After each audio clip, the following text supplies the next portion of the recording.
साथ मिस्टर दिलीप वो संगीत सरगम म्यूजिकल ग्रुप।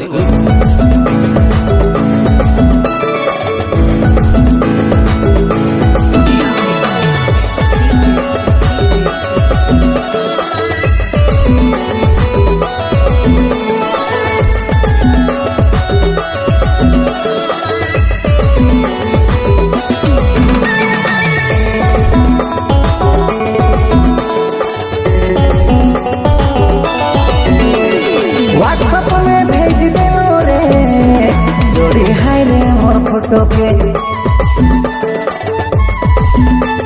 व्हाट्सएप में भेज दे रे जोड़ी हाय रे मोर फोटो के। अच्छा लगी तोरे सेलेक्ट कर लेबे, पूरा लगी तोरे डिलीट कर देबे। अच्छा लगी तोरे सेलेक्ट कर लेबे, पूरा लगी तोरे डिलीट कर देबे।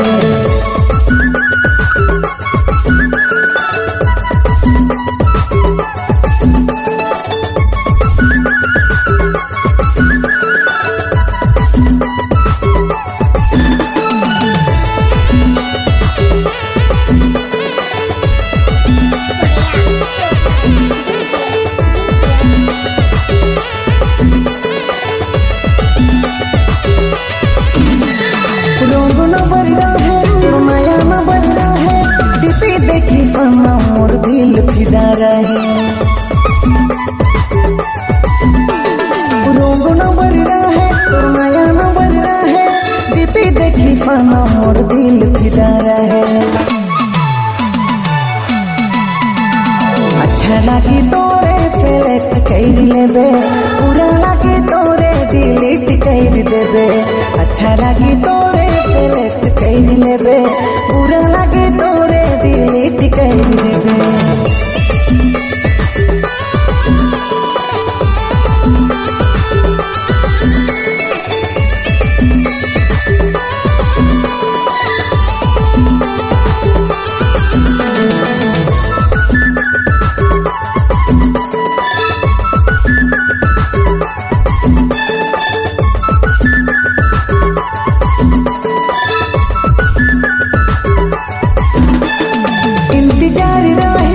रिप्लाई के जोड़ी बताई देबे झटे तोर इरादा के गोरी।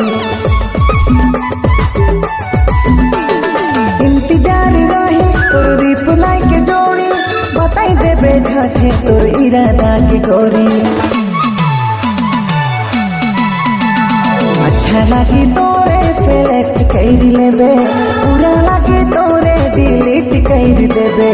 अच्छा लगी तोरे सेलेक्ट कर लेबे, पूरा लगी तोरे डिलीट कर देबे।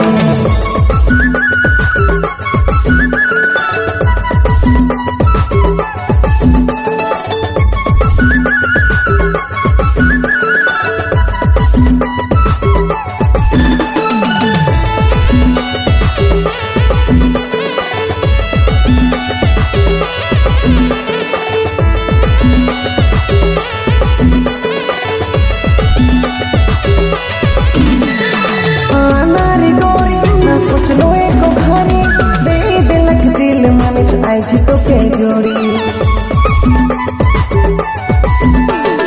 आनारी दोरी सोच लो एको घरी दे दिलक दिल मनीष आज तो के जोड़ी।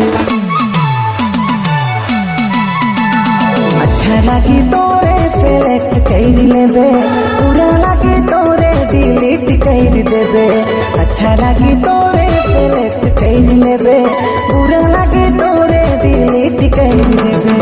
व्हाट्सएप में भेज दे रे जोड़ी हाय रे मोर फोटो के।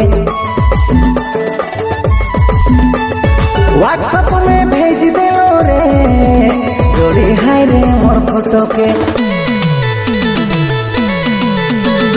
अच्छा लगी तोरे सेलेक्ट कर लेबे, पूरा लगी तोरे डिलीट कर देबे। अच्छा लगी तोरे सेलेक्ट कर लेबे, पूरा लगी तोरे डिलीट कर देबे। अच्छा लगी तोरे सेलेक्ट कर लेबे, पूरा लगी तोरे डिलीट कर देबे। अच्छा लगी तोरे सेलेक्ट कर लेबे बुरा लगी तोरे डिलीट कर देबे।